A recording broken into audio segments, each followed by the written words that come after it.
कि गुरु और शिष्य का इतना लगाव, इतना अपनापन होना चाहिए जैसे सुई में धागा डाल दे, वो लटकता है, सुई के साथ ही लटकता रहेगा और नीचे मार देगा ठो लकड़े को नहीं क्यों करेगी। तो ऐसे अपना लगाओ अपने सच्चे गुरु में इतना लगा लो।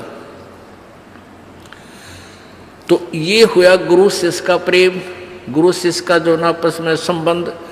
जब हम यहाँ से जाएंगे तो आपकी यहाँ से मृत्यु होगी तो आपको गुरुजी ही इतना लगाव होना चाहिए गुरुदेव में कि हमने जो कुछ नहीं चाहिए, परमात्मा गुरुजी आज्ञा पाओ मेरे। तो वो फिर ऐसे आप सीधे वहीं पहुंच जाओगे जहां आशा था वासा हुई। तो अब जैसे गुरु और शिष्य का ऐसे लगाव होना चाहिए जो सुई में डोरा रे, तो ऐसे कहा कि फिर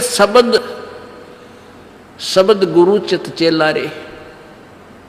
जो मंत्र गुरु जी ने आपको दे दिया वो तो तेरा शब्द, और इस चित्त ने, इस मन ने उस शब्द जो मंत्र दे रखा है उसका चेला बना दे। इस मन को उस मंत्र का, इस सुरत शब्द समावे। तेरी सुरती, तेरी मन, तेरी आत्मा उस दिए हुए मंत्र के साथ ऐसे चिपकी रहे, ऐसा ध्यान रखे, इतना उसका सिमरण करे जो सुई में डोरा रे। यानी ऐसे सुरत और शब्द इसको बोलते हैं। जो गुरुजी ने मंत्र आपको दिया है उसके साथ इस मन को इतना जोड़ दे जैसे गुरु और चेले का प्यार हो। तो अब कहते हैं सुर कहे कबीर सुनो भी साधो, अब शब्द गुरु चित चेला रे। गुरु और शिष्य का जो लगाव है ऐसा ही इस मन को इस मंत्र के साथ ऐसा लगाव लगा, यानी एक पल बीच न दूर ना हो दे। होले सुहागण सुरता त्यार मालिक गुर जाना है हेतु तो। होले सुहागण सुरता त्यार है तेरा सुन शिखर बरतार मालिक गिर जाना। ये सुबह आपको सुना दिया था, अब रह कर इसका विश्लेषण कर रहे हैं। अब नित्यानंद जी, ये तो कबीर जी का अम्बाणी जो आगे आपको सुनाई जा रही है। इससे पहले संतों शरण लाग के सुरत शब्द समाह, संख असंकों को से तेरे पिया का देश, और एक पलक में पाइए ले सतगुरु उपदेश। ये ठीक है कि एक पलक में पाइए ले सतगुरु उपदेश। अब 16 शंख कोश की दूरी पर सतलोक है पाताल लोक से, और पूरे संत से नाम लेने के बाद फिर देर नहीं लगे मालिक पाने की। लेकिन आपके अंदर आपके हृदय में ऐसी श्रद्धा मर्यादा अंतिम श्वास तक बनी रहे। सुन सनहली सैल है गगन मंडल के माँ, और प्रेम बिना पावे नहीं चाहे कोट समाधि ला। जब तक आपका प्यार मालिक नहीं उमड़ेगा इतना भगवान मिले नहीं। और वर्क डन मिलेगा, किया कर्म अवश्य मिलेगा। जो साधना आप कर रहे हो, भक्ति कर रहे हो, दान कर रहे हो, ये मिल अवश्य, ये जरूर मिल जाएगा, लेकिन मालिक नहीं मिल पाओगा जब तक प्यार नहीं उमड़ेगा। अब कैसे प्यार कैसे उमड़ेगा भाई? जैसे सूरज के आगे बदरा ऐसे कर्म छयारे। भाई प्रेम की पवन करे चित मंजन फिर जल के तेज नयारे। क्या बताते हैं परमेश्वर गरीबदास जी महाराज परमेश्वर को पाने की कैसी विधि बताते हैं कि जैसे सूरज के आगे बदरा ऐसे कर्म छयारे। हमारे पाप कर्मों की छाया आत्मा और परमात्मा के बीच में ऐसे होगी जैसे सूरज के सामने घनघोर घटा छा जाती है। वो घटा, फिर वो बादल कैसे वहां से दूर होते हैं। तेज हवा चलती है तो बादलों को तितर बितर कर देती है, और सूर्य का प्रकाश फिर ज्यों का त्यों समक्ष होता है। तो ऐसे कहते हैं कि हम आत्मा और परमात्मा के बीच में जो पाप कर्म रूपी जो बादल हैं उनको कैसे दूर फेंका जाए, कैसे छांटा जाए, कैसे खत्म किया जाए। जैसे सूरज के आगे बदरा ऐसे कर्म छयारे। प्रेम की पवन करे चित मंजन झलक तेज नयारे। प्रेम की पवन, इन पाप कर्मों को काटने का, इनके हटने का क्या लक्षण होता है। आपको यहाँ बुलाया जाता है, ज्ञान सुनाया जाता है, आप जी को मंत्र दिए जाते हैं, आप जी को प्रेरित करके आपके हाथों से 2 पैसे दान करवाए जाते हैं, दंडवत प्रणाम कराई जाती है। इस सब का उद्देश्य है कि आपका हृदय इतना विनम्र हो कि परमात्मा की चर्चा चल की आंखों से आंसू की धारा बह जा, दरिया बह निकले, चर्चा चले एकांत में बैठ के या कहीं चर्चा चले दाता की, रह रह कर आंखों में आंसू आने लग जाएंगे। जब मालिक की चर्चा चलेगी तो समझो आपके पाप कर्मों के बादल कटन लाएंगे। जैसे सूरज के आगे बदरा ऐसे कर्म छयारे, ये प्रेम की पवन करे चितमंजन फिर झलक तेज नयारे। तो यहां नित्यानंद जी भी इसी का समर्थन कर रहे हैं। सुन सलहली गैल है गगन मंडल के माँ, बिना प्रेम पावे नहीं चे करोड़ समाधि ला। और जब तक मालिक में प्यार नहीं होगा, उसकी चर्चा सुनते ही आत्मा में ये झड़ नहीं लगेगा आंसुओं का, तो तब तक बात काची रह रही है आपकी। लेकिन होगा, अभ्यास बढ़ाओ, मालिक की भक्ति करो, ज्ञान सुनो, और अवश्य होगा। यही प्रोसीजर है। किसी के घने बादल हैं, किसी के थोड़े घने हुए भी इसी तरीके से हटेंगे, हवा चलती रहेगी, धीरे धीरे उनको इधर उधर कर दी।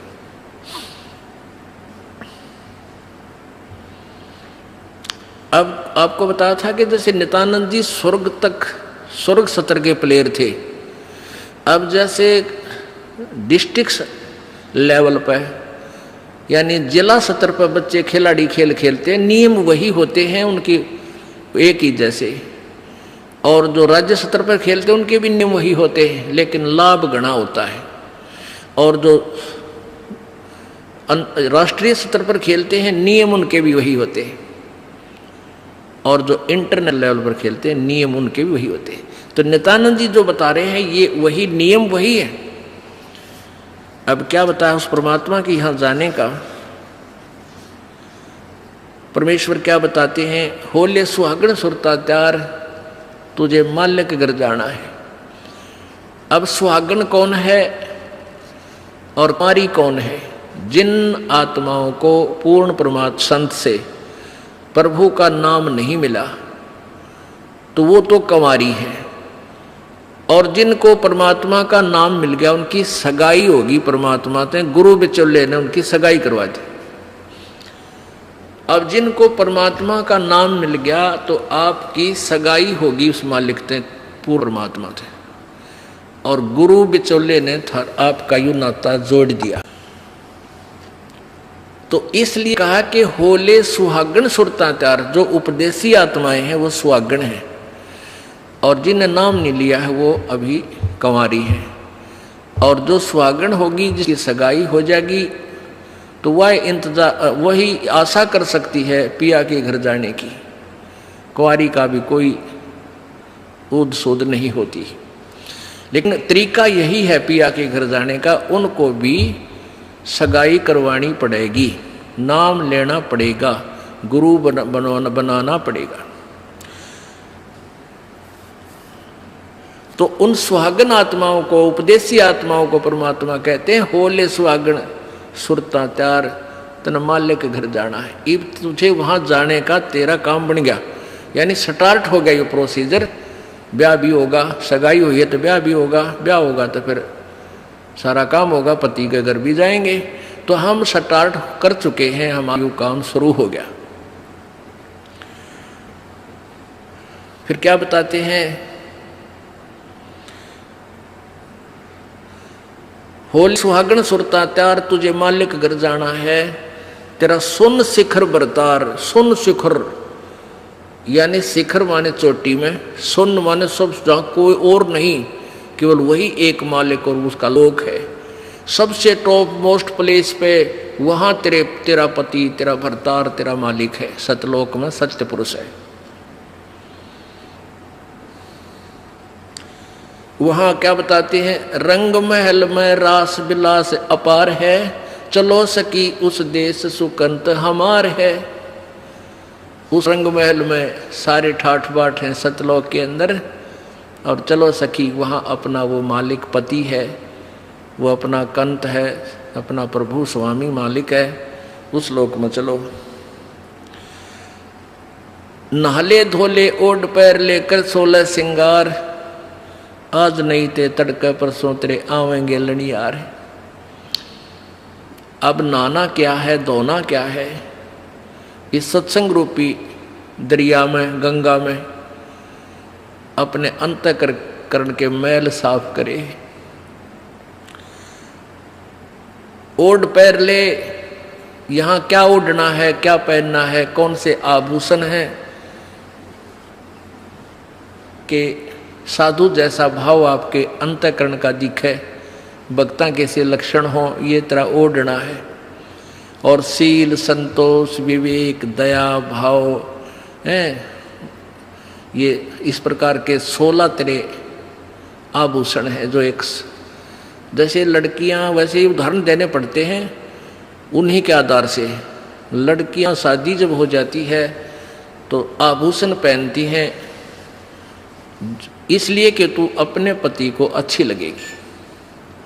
तो परमात्मा हमारा पति है, वो हम उसको कैसे अच्छे लगेंगे जब हमारे ये आभूषण होंगे, नम्रता होगी, दया होगी, शील, संतोष, विवेक से हम चलेंगे, किसी की आत्मा नहीं दुखावेंगे, हैं, इस दान धर्म करेंगे, सेवा करेंगे, तो तब उस मालिक को हम अच्छे लगेंगे, पसंद होंगे, तब वो हमें स्वीकार करेगा। और सुमन, ध्यान, भक्ति, ये पांचों यज्ञ करके अपनी कमाई करके अपना दहेज बना ले। फिर क्या बताते हैं, आज नहीं ते तड़के परसों, या अब तेरा कभी ना कभी जाने का समय अवश्य आएगा। तेरे साथ की कितनी जाली तू क्यों लारी वार, और गुड़िया खेलत न जन्म खो दिया लाया नहीं विचार। पहले हम बालक से थे, आजकल तो वो सारा छूट गया प्रोसीजर, तो मॉडर्न सिस्टम हो गया, बालक खेल भी गेला, कंप्यूटर तो खेल रहे हैं। पहले क्या था, हम छोटे छोटे बालक थे, उस समय जैसे दहेज देते थे लड़कियों को, तो उनका के देश था, ऐसे कोई क्या करते थे, लड़की को भेजना होता था तो उसके लिए कपड़े लाते, तो उसको क्या बताया जाता था कि इसको आगे वाली, इसकी जो ना सास, ननंद, पितृ और आसपास की जितनी लेना देना होता है, तो उनकी न्यों क्या करते, 40 तीड़ अग्निया की लाइयो, 40 सूट। तीड़ तना समझते होंगे आजकल के बच्चे, पहला घाघरा हुआ करता है सब बारह, और उसको ऊपर एक कुर्ता, एक चुंदड़ी, उसने तिल बोलिया करते। तो न्यों क्या करते, ये 40, और पहले दिखा करते, उसको भेजने से पहले लड़की को गांव की औरतें आती थी गीत गाती हुई, और वो देखा करती, ये 40 तगलियाँ की हैं, ये 20 पछलियाँ की हैं, ये फलानियाँ की हैं, ये छोरी के हैं, ये दूसरे ससुरे की हैं, तो ऐसे बताते थे। तो वो छोटी लड़कियां होती थी ना, छोटी छोटी, पहले स्कूल स्काल को जाता नहीं था, वो अपने टाइम पास कराया करती, कहता गोबर बिटोड़ा करती ना। फिर वो छोटी होती तो क्या करती थी, वो छोटे छोटे टुकड़े कपड़े सिलने के बाद दर्जियों पास हो जाते थे, उन इकट्ठे कर लेती और उनके ऐसी सतह बनता है करके, और 40 तन्यारी गिड़कद गाल लेती, एक गठड़ी बांध कर उसमें, और 20 न्यारी धर लेती, न्यों का, और एक गुड़िया बना लेती, एक खिलौना बना लेती, एक गुड़िया सी खिलौने की स्त्री सी, और उस गुड़िया ने फिर गेला गुड़िया ने बांध देती गिठड़ी में, ये इसकी तीड़ अगलियाँ की, ये पछलियाँ की, और वो होते ही तीन चीथड़े कपड़े टुकड़े से, और उनमें तो दूसरा कोई भाई या बहन उसी के लेवल का, 1-2 साल बड़ा छोटा, और एक आधा टुकड़ा निकाल लेता ना उसकी तीड़ मत है, उस गठड़ी मत है, वो पोटली बांध रही थी वह, तो वह रोन लग जाती वह लड़की, अरे मेरी तीड़ काट ली, 5 पीटर रोवर, रोटी नहीं खावे, और ओढ़ चीथड़े ने वह तीड़ बांध रही, वो सूट बांध रही पूरा, तो बालक थी। और जब उस बेटी वाली लड़की बड़ी हो जाती है, युवा हो जाती है, और फिर उसका ब्याह हो जाता है, उसकी शादी हो जाती है, विवाह हो जाता है, फिर उसको वो ओरिजिनल तिल मिल रहा है, वास्तविक तिल मिल रहे हैं, उसने वो सूट मिल रहेंगे 10-20 जो भी उसके होते थे। तो फिर वह गुडिया लेना खेला है, क्योंकि वह सैनी होगी, वो मैच्योर होगी। तो पुण्यात्माओं, परमात्मा हमें क्या बताना चाहते हैं कि तुम यहाँ जो बेटा बेटी कार कोठी संपत्ति जोड़ने में जो तुम खेल खेल रहे हो, ये गुडिया वाला खेल है। और जब आप इतने मैच्योर हो जाओगे, आपका ज्ञान इतना स्वस्थ हो जाएगा, आपको ये पता लग जाएगा कि ये सब नकली सांग है, झूठा सुख है, अस्थायी टेम्परेरी रिलेशन है हमारा यहाँ पर, और हमारा स्थान सतलोक में है। तो फिर आप इन गुड्डा गुडिये का खेलने की फिर इच्छा नहीं कर सकते, सपने में भी नहीं कर सकते। अब जवान लड़की जब उसका ब्याह हो गया और उसके बाद वो ओरिजिनल सूट उसने मिले हैं, फिर उसने वह खेल कर दिखा दे गुडिया गिला, कदे नहीं खेल सकती। तो आपको जब ये रह रह कर ये ज्ञान इसलिए सुनाया जाता कि आपका इन गुड्डा गुडिया के खेल से मन हट जा, आप इतने मैच्योर हो जाओ, आपको वास्तविकता का पता लग जावे।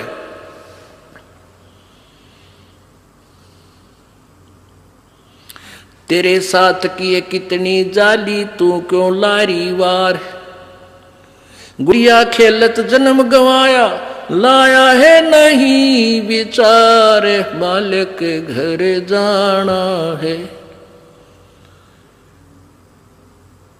कितने ते गुड़िया खेल खेल जन्म खो दिया अपना सारा, यही कार कोठी बेटा बेटियां की जोड़ तोड़ में लगा रहा। अब उस सच्चाई से परिचित हो, फिर पुनः इन गुड़िया से नहीं खेलेंगे। अब तो चलो हैं, अब का जावे कहाँ। फिर भक्ति से, ज्ञान से, और कुछ ही समय दिनों में ऐसा समाधान आपका प्रभु कर देगा। बालक बच्चे भी आपके भगवान से डरने वाले, महात्मा की भक्ति करने वाले होंगे, और कुछ दिनों में आपको फ्री कर देगा प्रभु। अब भक्ति करें, बच्चे इतने बुद्धिमान समझदार हो जाएंगे, भगवान से डरने वाले होंगे कि अभी माता पिता ने अपना पूरा काम कर दिया, अभी इनको डिस्टर्ब ना करो। और वो परमात्मा से विश्वास करने वाले होंगे कि भी हमारा किया हमें मालिक जरूर देगा। तो इस प्रकार आपको फिर यहाँ से निकालने का एक सुअवसर परमात्मा देगा, और तभी आपका मोक्ष संभव है। तो ये परमात्मा ही करवाएगा, अपने इसके चरणों में पड़ा रहना है। कैसे? द्वार धनी के पड़ा रहे, धक्के धनी के खावे, 100 काल चक जोल ही पर, द्वार छोड़ ना जावे। इसका यही तरीका फार्मूला बताया है कि अपने सच्चे सतगुरु के द्वार से दूर नहीं हो जा। चाहे कितना झटके पटके काल दे, आपको छोटी मोटी हानि भी होती थी होने दे, कोई वो भी मालिक की रजा है, उसमें आपके ना ही होने में आपका हित होगा, ये सत्य मान लेना। तो फिर आपने हर पहलू को अपनाना होगा कि राज्य क्रमता राम की रजा दर जो शीस, दास गरीब दरस परस तिन बैठे जगदीश। कच्चा हीरा कृच हुए नहीं सह गण भार, और ऐसा मन ये हो रहा वहां लिख ले करता रहे। एक हीरे की परख करने का क्या तरीका बताया है? एहरन के ऊपर एक लोहे का ऐसा थंब बसा हुआ धरती में गाड़ी रखा हो, इतना ऊपर, वो 8 बाई 8 इंच चौड़ा उसका ऊपर का सरफेस होता है, और ऊपर तक घन इतना बारा 2 दड़ी पक्के का लोहे का डंडे में पर, और उसको न्यू मारा करें। एहरन के ऊपर लोहे के उस एहरन पर रखकर लोहे के उस पटड़े से पर हीरा रख दिया जाता है, और ऊपर से घन ठोका जाता है, और हीरे का निशान भी नहीं होता, वो पक्का है। और जब वो कच्चा है तो क्रच हो जाएगा, उसमें निशान पड़ जाएगा, टूट फूट जाएगा। तो कहते हैं परमात्मा तुम्हारा वहां ऐसे परीक्षा लेगा, आपको यहां से पार करने के लिए ऐसे घण मार के देखेगा। कच्चा हीरा कर्च हुए, नहीं सह घण भार, नहीं सह घण मार, और ऐसा मन यू हो रहे जहां फिर लेखा ले करता रहे। तो परमात्मा बताते हैं कि समझा है तो सर दर पाओ, बहुर नहीं रे ऐसा दाओ। बोलो सतगुरुदेव।